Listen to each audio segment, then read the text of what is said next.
That's really hard. I mean, like, of course, that's...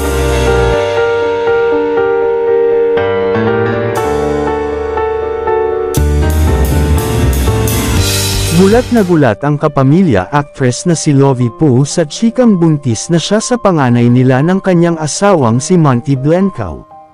Ito kasi ang kumalat na dahilan kung bakit nawala na ang karakter niya sa hit kapamilya series na FTJ's Batang Quiapo na pinagbibidahan ni Coco Martin. Pero may magandang paliwanag ang actress-singer kung bakit kinakailangan ng magpaalam si Makang sa kwento ng serye ng ABS-CBN. Ayon kay Lovie, napakalapit sa puso niya ng Batang Quiapo dahil isa ito sa mga naiwang legacy ng kanyang amang action king na si Fernando Poe Jr. It's my first time to be part of the show that represents my father's name.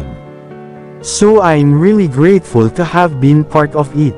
Sobrang nagpapasalamat ako sa friendships at mga relationships na nabuo dito, ang pahayag ng actress sa panayam ng ABS-CBN. At dahil nga sa pamamaalam niya sa serye, ang unang naisip ng viewers ay baka pregnant na ang actress sa panganay nila ni Monty Blencowe.